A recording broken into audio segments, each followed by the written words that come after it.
Hello, ladies and gentlemen, boys and girls. We are Extrication Fitness, and this is the Untapped Podcast. All right. I had to throw back in your ladies and gentlemen, boys and girls. That sounds good. It sounds good. I like it. Yeah. I like it.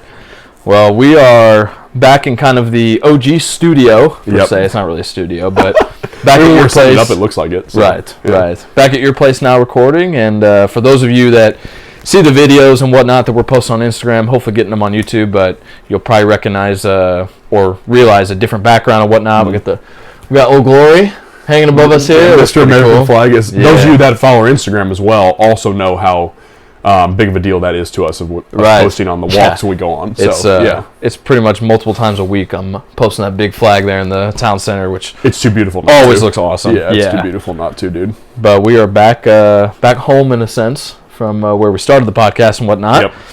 But it's been a few days, and for those of you that listened to part 1 of episode 6 here, obviously this is part 2. We prefaced this with starting with supplementation. Yep. Talking about very basics of what they were, why people use them, because obviously that's a hot topic in the fitness industry is supplements, you know. Do they work? Do they not work? Are they a waste of money? Are they money well spent? Do they make or break goals? All that kind of stuff. And the answers to those questions will kind of all be answered throughout all 3 parts. You know, we started that with part 1. We're getting into some different things here with part 2, and part 3 will be a little bit different as well. But those questions should be, as long as we do our job correctly and well enough, they should be answered through the 3 parts. Yep. Hey, keep up the Q&A, by the way, guys. We actually got I don't know how many, but a very good amount of responses. One on feedback and criticism, too, which is any of you listening, do not be afraid to hurt our feelings. Right. Please. You won't hurt our feelings. You literally will not hurt our feelings at all because all we want to hear is if the experience is good for you. Yeah, because we got some feedback on our Instagram videos. We got some feedback on just stuff we were talking on. Right. We got some feedback with the Q&As. Right. And even even if it's I could hear one person more than the other, or on the videos for Instagram, if you guys think something looks a little goofy or it could be better, guys, just let us know. Yeah. For real. We want to make the experience for the listeners and viewers as good as possible. Yep. Because we're just here talking. No doubt. And, anything we can do to make it better for you guys, let us know. Yeah. And, yes, keep the questions pouring in. We're wanting to kind of build a bank a little bit of questions. Yeah, before we start touching on them. Yeah. We're going to introduce it. We're hoping maybe episode 7 or 8 is when we introduce the Q&A section. But we are excited about that. And if it's later than that, it's later than that. But we definitely want to build the bank before we do that. Yeah. I also, Wirtz and I were talking earlier about how our bodies are hurting a little bit too much for 23-year-olds, and I'm sure some of you do feel that. If you want us to touch on recovery ever later on in the future, let us know. Yeah. I think that'll definitely be something important for us to talk about. Yeah, because it could also hold us accountable as well. Definitely. In the future, because we just need to be better when it comes to stretching, ice baths, foam rolling, whatever, any type of recovery, different things. So let us know if you want us to touch on that too, because I know some people, actually most people probably in the country are lacking on that as well. For sure. So yeah. Well, anyway, guys, so part 2 of episode 6 here. Basically, what we want to do is talk about probably the 5 most popular and maybe polarizing sometimes. And in our opinion, probably most important. Supplements. Yep. So the top 5, not necessarily in any particular order. We do have an order set, but we're going to talk about 5 different products, 5 different types of supplements, and we're going to start with the big one, the one that everybody knows, everyone thinks of immediately when they hear supplements, and that's protein. Yep. Very basically, there's 2 different types, really, 2 different overarching types of protein. It's going to be your whey isolate and your meal/snack replacement. Yep. We're going to talk about both of those real quick here. But that's going to be the one we start with here is protein. Yeah, keep in mind, too, when it comes to those 2 categories, there is other stuff under it. But if we're talking in general, overarching, like Wirt said, whey isolate and meal replacement, whether it comes to snack or just protein powder form, those are your top 2 categories we're looking at here. Right. So when it comes to whey isolate, and I'll touch on this real quick, whey isolate is most of the time in relation to post-workout. Yes. That's what I would say it mostly is in relation to. The whey isolate, what that refers to, basically what it does is it digests faster. Mm-hmm. It's going to digest faster. It's going to hit you after a workout quicker, get to your muscles quicker is the idea behind it. Because when you work out, you're doing 2 things. you are breaking down muscle tissue, which is inevitably what grows to make the muscles bigger. Yes. But you're also depleting that muscle's energy source. So something to just add in real quick here with the whey isolate is if you want it to work properly and flood your muscles real quickly, you do have to pair it with a glucose powder. Yeah, or leucine. Or leucine's leucine. another great option. Right. But again, that's specific. But those two words, leucine and glycogen, basically are what we're going to look at to pair with the isolate. Right. And again, what he's saying there too is like to get that protein in your muscles as fast as possible to help repair them after the workout. That's the key. Again, you don't necessarily like. There's not necessarily everybody talks about it in like an anabolic window. There is not really. There's a lot of discrepancies about it. You could literally. There are some days I take my post workout like an hour and a half after I work out. Right. It's still getting to my muscles. It is what it is. Like big deal. So that's whey isolate. That's pretty basic rundown of it. And one more thing to add, as we were talking about the leucine and the glucose, was if you don't take those with the protein, your body's what your body wants to do first is replenish the energy because it's tired. Sure. So if you only take the protein, it's going to use the protein as an energy source. So then your muscles aren't getting the protein to grow. So it is important to pair it up with the leucine and or a glucose powder. It's more optimal. Exactly. It's probably the better word for it. Yeah, it's more optimal to do that. Yep. So touch on that's whey isolate. That's your post-workout, your fast digesting. We go to meal replacement or snack replacement. Could be a protein bar too. Right. If we go to meal replacement, that is the stuff that, if you're 20 to 40 grams below your protein goal for the day. Right.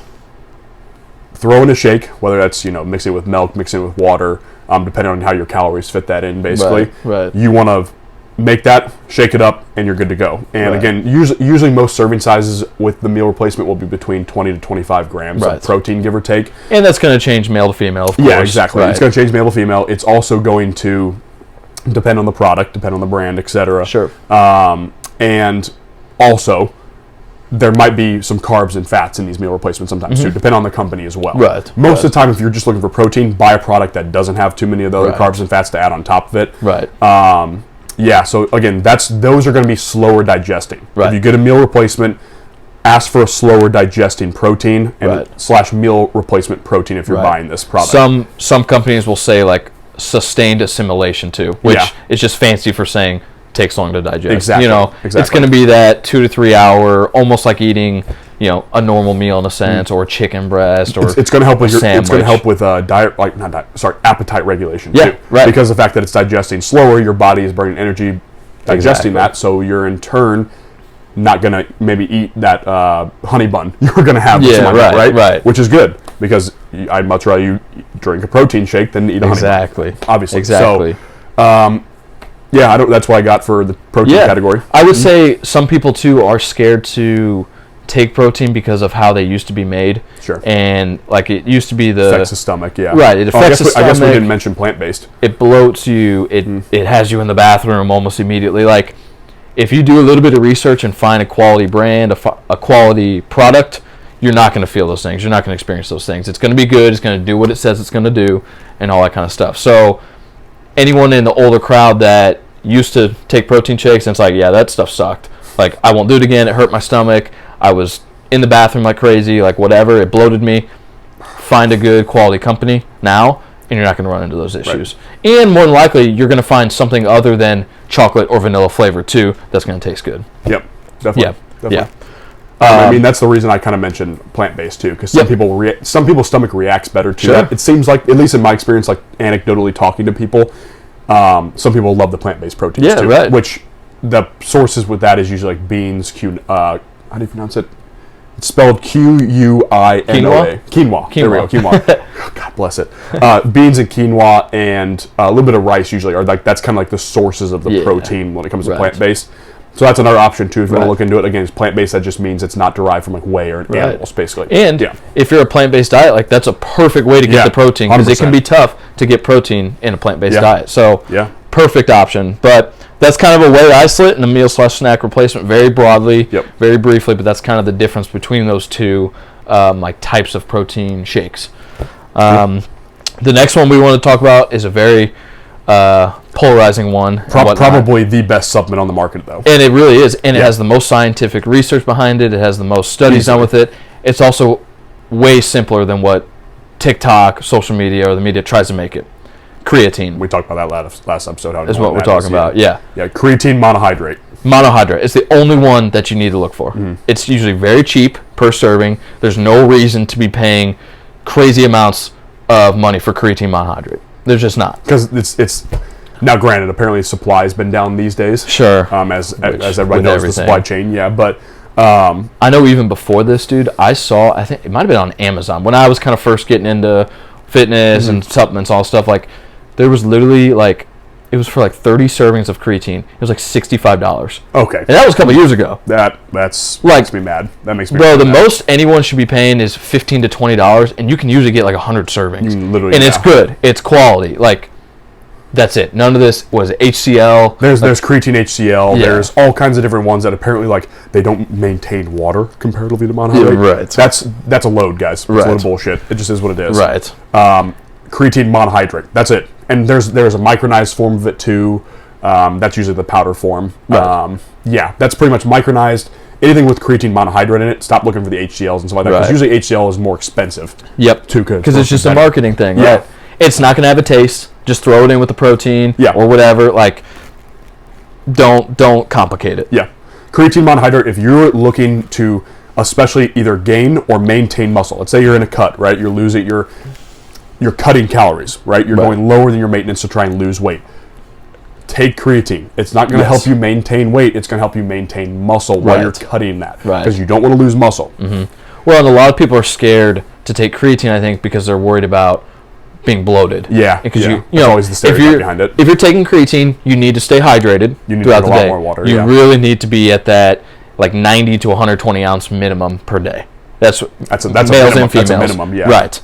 And usually, you and I, we're usually well above that. We're well above a gallon. And that's because our bodies are used to that amount of water. Yeah, I mean, that came from 75 hard when we originally talked about it too. Sure. Well, and even before 75 hard, I know at least I was carrying that big gallon jug around everywhere. I've changed over for anyone on the video. There's our jugs out there. Shout out to Sam James at the Louder Lifted. Yep. But anyway, you need to be hydrated. And guys, when you first start taking creatine every day, you might have a little bit of that bloatedness, but your body will get used to it really quickly, and it goes away. Yep. And if you are worried about the scale going up, again, it's water weight. It'll go away. You'll pee it out. You'll sweat it out. Whatever. It's gone. Yep. So let's talk dosages when it comes to creatine. Yes. Males, whether you're in a cut or you're trying to gain muscle and adding a little bit more calories, 10 grams a day. Yep. And you can get that however you want. You can get that before a workout. You can get that in the morning. You can get that usually what both of us do is we split it up. We'll take it before a workout and then after a workout. That usually works best time wise for us. Yep. So that's pretty simple right there. I take it 5 and 5. Yeah, that's 5 and 5. Exactly That's probably the best way to take it. Usually just easier that way. Right. And then for women, 5 grams. Yep. Yeah.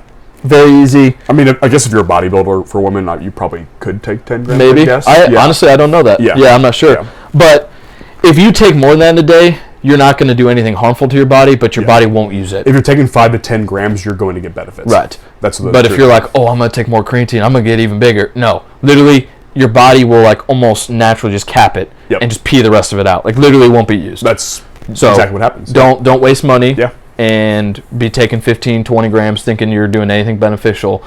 You're just wasting your money. Mm-hmm. So 10 grams for males, 5 grams for females. Very simple.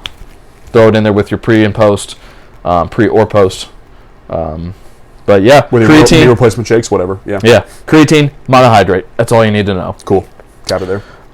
The next one is something we have talked on a little bit because it's very, very important, and a lot of people throughout the country, throughout the population, lack on micronutrients, and that is finding a good, complete multivitamin. It'll cover, if it's complete, it's going to cover all the micronutrients that you're going to need, all your vitamins, all your minerals, your fatty acids, your omegas, all that kind of stuff. Probiotics. Greens, probiotics. Some will even cover with CoQ10, which is good for your heart. Yep. Good for heart health. So take a multivitamin. Find a good, complete, it doesn't have to be expensive, but a complete multivitamin, and it'll cover all those micronutrients. Yeah, the multivitamin is one of those supplements that pretty much everybody's going to need it. Yeah. Like we're talking 99.9% of the population is probably going to need it. Because no one has a perfect diet that they're going to get all of those in sufficient amounts. Just I guess if you have it perfectly set out, you could. Yeah, I suppose. I'm going to tell you it's very unlikely. At least I don't. Yeah, I definitely do. Yeah. Most people that I know and whatnot are definitely lacking in that. So, but it's pretty simple. Like, don't overcomplicate it. Just find a complete one, you know. And if you need help in the store or whatever, like, just ask. You know, they'll help you. That's really all I got to say about that. Micronutrients, Yeah, micronutrients are so important. Yeah. They help carry the macronutrients. Again, those are your fats, carbs, proteins we've talked about. They'll help carry that through the body, make sure everything's functioning, make sure your gut health is good, your heart health, all that kind of stuff. Not trying to overcomplicate this for you guys. Right. So. Right. Yep.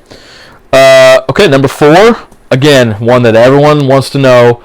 What do you use? How high is your caffeine? This influencer. All that kind of stuff. Yeah. Pre-workout. Everyone loves to talk about pre-workout, and one of the biggest misconceptions, at least in my opinion, is pre-workout makes or breaks your workout / gains / goals, and it just doesn't. Yeah, it doesn't. Just like any of these supplements aren't going to do that. They're not going to make or break it. And if you're only going to pick one, honestly, I would probably say the vitamin. Yeah, it would be the multivitamin, 100%. But pre-workout does not make or break your workouts, guys.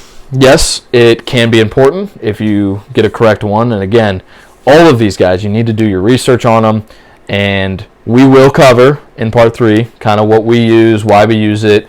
We'll cover some brands that we like to use, whatnot. But do your own research and figure out what's going to work best for you as well. But pre-workout, I'll let you kind of take this one. I know you have a really good way of kind of explaining the different ingredients to look for and what not to look for and whatever. And we both, I will say this, I'll say this right off the bat, we both love taking pre-workout. Yes. Here's the one, pretty much the overarching reason why we take it is we want to increase our performance. We don't want the tingly shit and we're nuts and going like a crackhead in the head, basically. I will say, I personally do love the tingly. I'm not saying I don't like it. But, exactly. But that's not the reason we take it. We Exactly. take it for the performance benefit that comes along with it. Right. Again, Right. Pre-workout is definitely one of those supplements that is not like, okay, you have to take this. Right. We just want the performance benefit from it. That's it. And touching on the tingly and just like I'm in crazy, God mode or whatever, like, guys, you can get really good pre-workouts that don't have that stuff in it. Yep. You don't need a pre-workout. You don't need a pre-workout that has caffeine. There are some really, really good stim-free pre-workouts. There's also some really, really good ones that do have caffeine in it. That are stim, yeah. So it's person to person. Quick, explain that. So stimulant is caffeine. Yes. AKA it makes you a little bit more hyperactive. Gives you the energy boost and all that kind of stuff. Yeah. Stimulant-free is without caffeine. Right. Which also still gives you really good performance benefits. Yes. Both do. As long as it's a quality product. As long as it's a quality product. Right. So let's talk ingredients real quick. Baseline ingredients to kind of look for right off the bat. Personally, we take creatine in ours, 5 grams before pre-work. Obviously, in our pre-workout, we have the 5 grams in there. So we don't have to worry about buying, a creatine product that we have to, we just take our creatine post, as we mentioned, and we take it pre-workout, our pre-workout. And it's our pre-workout is already made with it in, is kind of what he's saying. Exactly. Our post, we do have to add it in there, but again, then we're not running through these cans of creatine super fast. There you go. It's only once a day are we using it. There you go. So there's that. There's creatine in there. Again, performance benefit. Again, creatine is going to make you, there's a lot of research that indicates it makes you more explosive. There's a performance benefit from it. That's why we take it in there. Another thing is what's called betaine anhydrous. Basically what that does is it allows your body to absorb the ingredients in pre-workout better. It also helps with blood flow and explosion during the workout. Right. Again, keeping this very basic. There's a lot to dive into with this stuff, but that's a very basic overall rundown of those two. There's beta-alanine. Beta-alanine is a lot of the time where that, especially paired with caffeine, is where that scratchier feeling is, and kind of like, oh man, I'm buzzing. Literally, I say buzzing. Yeah, right. But like that's kind of what it feels like. Right. Yeah. Whether it's in your face or your hands, like I get both. But that's kind of where that itchiness, buzzing feeling comes from. Is exactly. The beta-alanine. So there's beta-alanine, and then there's also caffeine if you're taking a stim pre-workout. Sure. So like caffeine, it can range. Usually the good stim pre-workouts range between like 200 to 400 milligrams of caffeine. Right. 400 milligrams is on the higher end. I'm going to tell you that right now, guys. Sure. I'm going to tell you that's on the higher end. Work up your tolerance if you're going to take a pre-workout like that. Don't just take 2 scoops of a 400 milligram pre-workout. Don't be stupid. Right. Don't follow the stupid TikTok trends that have guys taking into over a gram of caffeine. Right. That's stupid. It is. I'm just going to say that right now. It'll catch up to you, whether it's your heart, or you're not going to be sleeping, or you can't make it through the day without falling asleep, because sometimes too much caffeine can actually put you to sleep, like throughout the day and whatnot. Yeah, like I've heard of that happening. Yeah. Exactly. Yeah. So 400 milligrams is usually about all you want to take in a day. Pretty much you want to cap it at that a day. Right, yeah, right. If there's some days where you do happen to go a little over, there's days where I do just from some other products that we use. Sure. That's not going to be the end of the world, but don't be doing that every single day. Yeah, that should not be a habit. That shouldn't be a habit. You know, if you want to have a stim pre-workout, cut out the coffee, cut out the Bang, the Monster, the soda. You know, cut out those things that have caffeine so that you can get all of the effects of the pre-workout if that's what you desire. Yep. But don't be drinking 3-4 cups of coffee when you wake up and then taking a 400 milligram caffeine pre-workout. Yep. It's just not going to be effective for you. Yeah. So another one with a stim. This is only for a stimulant pre-workout. That's what I'm going to say is tyrosine. And tyrosine, what that does is it interacts with the caffeine and basically makes it stronger / more actually performance-based and not just like you're flying around, basically. Right. So that's tyrosine. That's only in the stim pre-workout, not in a stim-free. Right. Should be in a stim-free because it's not going to do anything if it's in a stim-free because there's no caffeine in a stim-free. There's theacrine or teacrine, whichever you want to call both. They kind of are, you can kind of dose them differently depending. But theacrine, teacrine, basically what that does is, again, it's basically like another add-on to the idea of performance benefit and stimulant benefit. It helps with blood flow, helps with focus, that type of stuff. Yep. On focus there, good pre-workouts should also have things called nootropics in it. Yep. What nootropics are is just mental focus, mental clarity of other things going on, mental focus like I'm getting in the zone, I'm here to work, I'm getting after it. Yep. That's what nootropics are. And again, those are really prevalent in the stim-free pre-workouts because that's going to get you locked in without that caffeine rush and whatnot. Because when you got a bunch of caffeine rush into your body, like you're already going to just kind of like naturally get focused. Now there are nootropics in stim pre-workouts, but they are more like felt in a way. I don't know if that's because you don't feel them. Like you don't feel them in your body. Wrong. Yeah, you're wrong. But you're right. Sorry, I said you're wrong. Wow, but weird. Sorry, you're right. But nootropics are going to be a mental locking in like mechanism, basically. Sure. Which are good. They're very, very good. Very, very good. Yeah, there's nootropics. Probably, I would say, the number one ingredient, other than like creatine maybe, but actually, scratch all that. This is the number one ingredient that you should see in a pre-workout that's going to be a good pre-workout. Citrulline malate. This is for those of you that are strength training in this case. Yeah. Citrulline malate. What that is, it's basically it's citrulline, and a lot of you've seen this that have taken pre-workout citrulline with malic acid with it. And what that does is it combines and creates citrulline malate. Citrulline malate, what that does, helps with explosion, helps with endurance, and helps with short explosive exercises like lifting. Right. That's why you take citrulline malate if you're going to lift. Right. So I want you guys to kind of pick up on something he has said for almost all of these ingredients. Explosiveness.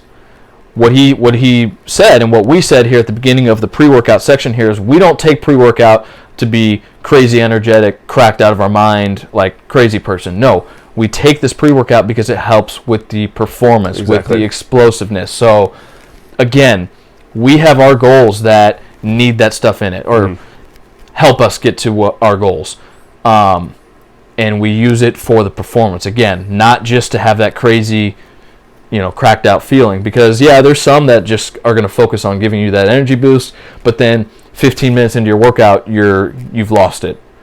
A good pre-workout should last you 60 to 90 minutes max. Get my M's mixed up. Even sometimes, I don't think you should work out for 2 hours, but some pre-workouts that are that good. The one we use, dude, one would last us 2 hours if we needed to. Absolutely. Granted, our workouts, again, are between 60 to 90 minutes at most. Right. Sometimes they'll leak into that close to 2 hour range, but even still, you're still locked in for freaking 120 minutes. Exactly. You know? Exactly. So, yeah. So there's citrulline malate. I'm going to tell you your number one ingredient you need to see. Citrulline by itself is more for aerobic exercises. So those of you that are looking for a product to help, with, let's say, running or biking or something like that, you could take something without caffeine and with citrulline in it. Right. And the dosage for citrulline and citrulline malate needs to be between 6 grams to 10 grams. Right. In that range. That's where you're going to get the best performance benefits. If it's lower than that, your pre-workout is shit.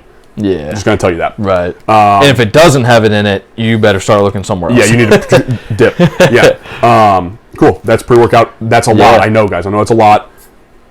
That's pre-workout. That's a big rundown because, again, pre-workout has a lot of misconceptions about it. We wanted to go over those ingredients. Right. So, yeah. The last one we wanted to cover with you guys is fat burners. Yep. Fat burners are maybe one of the most marketed products and one of the most falsely marketed. Yeah, we talked about this a little bit at the last episode and how mad it makes me, probably a lot of you noticed on the last episode. But because what they market, what bad companies do, and maybe in turn they're kind of good at what they do because it works, but companies that don't have the best products out, what they do is they find the most fit people. We're talking 8-packs on these men and women, and vascularity like crazy, 20-inch arms. Yeah, right. To advertise or to market a fat burning pill, the magic pill. Guys, there is no magic pill. Yep. Okay, there's not. We've already talked about this so much, but it's not going to just magically make you lose the fat, gain the muscle, all that stuff. And as a matter of fact, that goes for all of these supplements. No supplement is just going to turn you into freaking Hulk. Yep. Okay, it's just not. And I wish. Yeah, right. It'd be cool. Wish. Or maybe more realistic would be Captain America. Other than a certen supplement might turn you into Hulk. And, right. It's not in the turn of natural. Right. Comes in needle form. But fat burners can have their use. Again, as we have talked, if you're putting in the work. That's it. Okay? Fat burners can also kind of be put into the pre-workout. I've actually heard of people using fat burners as a pre-workout because good fat burners are going to have that energy boost. Sometimes I do mix what I use as part of my pre-workout. Yeah. Right, which is perfectly fine. Yeah. But we're putting in the work, so it's okay. Exactly. So that fat burner, it's going to work for us. It's going to do its job. But a good fat burner is going to give you a good sustained energy, and it's not just going to be like an all at once, like, oh, I'm energetic, blah, blah, blah. Yeah, initially, and especially the first few times you take a new one, it could have that effect on you, like, wow, I am noticeably more energetic. That's okay. I noticed it. Yeah, right. But a good one is going to sustain that, and as I mentioned earlier in the pre-workout, a good one's going to have nootropic energy with it, which is the mental focus, the mental clarity of, like, when your mind gets all cluttered with a whole bunch of different things going on. And I think you could probably speak to that too. Like, you have ADHD, and sometimes it gets a really good grasp on you. I noticed that. Yep. When you take certain things that are good products, like, I notice, like, it dials you in. Yeah. Yeah, those of you that have ADHD, I know it becomes more common. I got diagnosed when I was 15 years old or 16, either one. And these two products I've used back and forth have completely, like, they worked better than my prescribed pills I got from the doctor. I mean that with no bullshit. Yeah. Again, it's a supplement. That's probably cheaper too, right? It's way cheaper. Yeah, I'm talking there you go. Hundreds of dollars cheaper than what I took from the doctor. Yeah. Again, those of you that are taking the Adderalls and stuff like that, like, stick with it, I guess. But I would be willing to say that the nootropic / fat burner supplements, they're going to be a lot probably healthier for your body than taking Adderall is over and over again, because Adderall is a strong ass stimulant, as many of you know. Sure. I didn't take Adderall. I took what's called methylphenidate, and I was able to throw that out for what I take. Yeah, I mean, when's the last time you think you were taking? The last time I took any type of pills was when I was 19 or 20 in college. Yeah. That's it. So that's almost 4 years Other than that, like, my focus is 10 times better on what I take, and also I don't get anger issues, which is what the side effect was, what I got from when I take methylphenidate. I got anger issues really bad. Nowadays, just like, sure, like, I have emotions, but I'm way more controlled. Yeah, well, that's good. Yeah. That's a good thing. And sorry to get deep there, guys, but yeah. No, I think it's I think that was good, because I know that you replaced the prescriptions with these things, and over time. It saves you so much more money and all that kind of stuff. And like you said, it's possibly a more natural way. And something else I was going to touch on, a good fat burner will also have things that help your thyroid, because your thyroid is what controls your metabolism.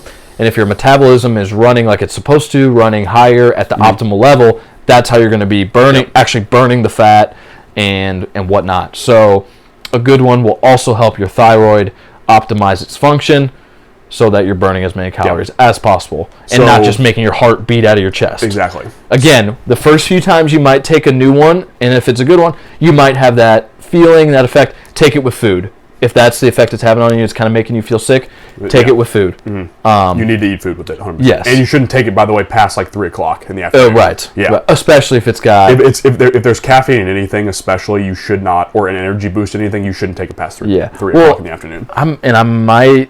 My numbers might be hit or miss here, but I think the half-life of caffeine is like 13 hours or something. Is that... I don't want to speak on that just because I'm not 100% sure, but it's a long time. It's like 8 or 13 hours. It's long. Yeah. So if you're taking anything with caffeine at 5 p.m., 6 p.m., 7 p.m., like, bro, you're not sleeping, Or your sleep is shit. Yeah, right. One of the two. Right. You're just waking up and whatnot. Yeah, but with fat burner supplements, guys, again, like he said, like you should see the activate your thyroid ingredients, and probably the 2 things fat burner should do. Again, you'll get the energy boost from it, sure, but the big 2 things is that the thyroid and activation, and 2 is what's called your brown adipose tissue. Yep. What that does is it activates more of your metabolism and helps you burn more fat. Right. Again, you have to put in the work, otherwise it's not going to do shit. Right. The only supplement that's going to make you burn fat just sitting there is steroids. Yeah. Sorry, anabolic steroids. That's the only one. Right. Just to be completely honest. Yeah, that's it. Absolutely. So if you're putting in the work with a regular fat burner, though, you will 100% see.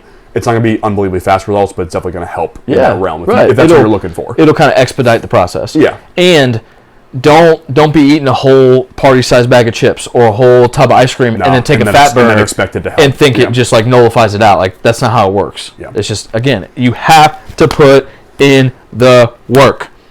Anytime you're going to take a supplement, you've got to be putting in the work for it to do its function and do its job, so that you can reach your goals. By the way, if you're an influencer, stop bullshitting people. Yeah, stop promoting supplements and telling people it's going to change their lives. Stop.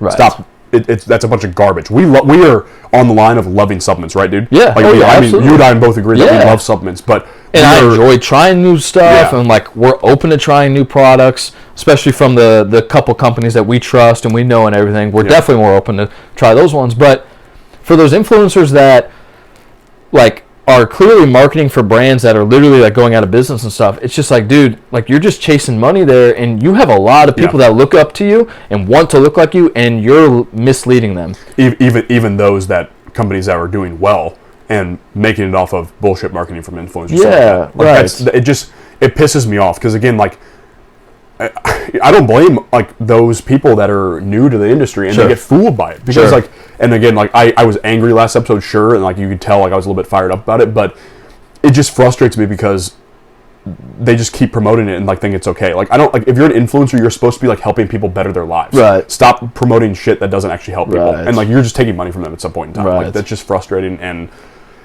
definitely. I don't know. Like that's again, we love supplements, but they're by no means some kind of super pill. It's just not true. Like it just isn't. They 100% can increase your performance in a lot of ways. They can 100% help supplement your diet in a lot of ways, but by no means are they some kind of god pill. Right. It just isn't the truth. Right. So yeah. Just to kind of quickly conclude this here, guys, we went over the 5 kind of the main ones that we use. The ones in our eyes are probably the 5 most important ones, especially the 5 to be most educated on. Yeah. And so we covered protein, we covered whey isolate, which is going to be your post-workout. As long as you're pairing that with a post-workout glucose powder as well, it's going to be really, really good post-workout. We also covered the meal/snack replacement protein, which is going to kind of mimic real food. It's going to digest over a couple hours, few hours, whatever. Creatine, what's the one we only want to look for? Monohydrate. Yep. That's it. There we go. That's Creatine, it, monohydrate. That's all you need to know. Monohydrate. Don't waste money on other stuff. 5 to 10 grams. 5 or 10 grams. Yep. Multivitamin, cover all your micronutrients. Again, your vitamins, your minerals, your fatty acids, omegas, which are the same thing essentially.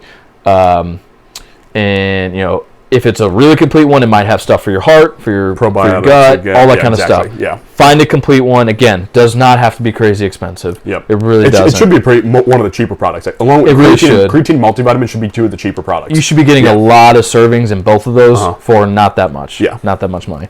We covered pre-workout, all the different ingredients to look for. One we didn't cover, one of the ingredients, if your pre-workout has something called taurine in it, Yeah, we didn't. you don't want that in there. Taurine is something that should only be in sleep products.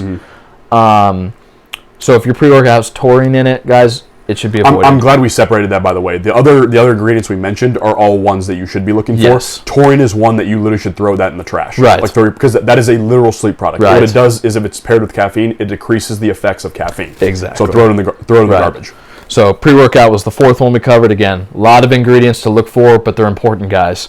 And you need to understand your goals and understand your pre-workout if it's going to help you reach those goals, okay? Yep. And the last one we briefly covered was fat burners. Things to look for, things to avoid. Again, fat burners are not a magic pill. Not going to just give you a six-pack in a month. I wish. Like, they're just not. It would be great if it did. I think a lot of people would probably be on it. Yep. But bottom line is, guys, all 5 of these, you can take them all you want, but if you're not putting in the work, the supplements are not going to do anything for you. That's it. So Right there. it all comes back to that. That's putting in number the one. work. Yeah.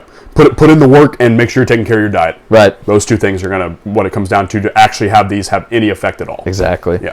All right, guys. Well, again, please submit the questions. Keep those coming in. We've got a lot of really good responses, even on Instagram, guys. So for those of you that watch this, please submit the questions. Anything. It could literally be about anything. We've got some really funny questions that we'll definitely bring in. We've got more serious ones. So, guys, keep them flooding in at Extrication Fitness on Instagram, Extrication Fitness on Facebook, extricationfitness@gmail.com. Feel free to reach out any of those methods. I like it. You all good, big man? Yeah, I'm good, guys. Yep. All right. Peace and love, y'all. We'll see you next time.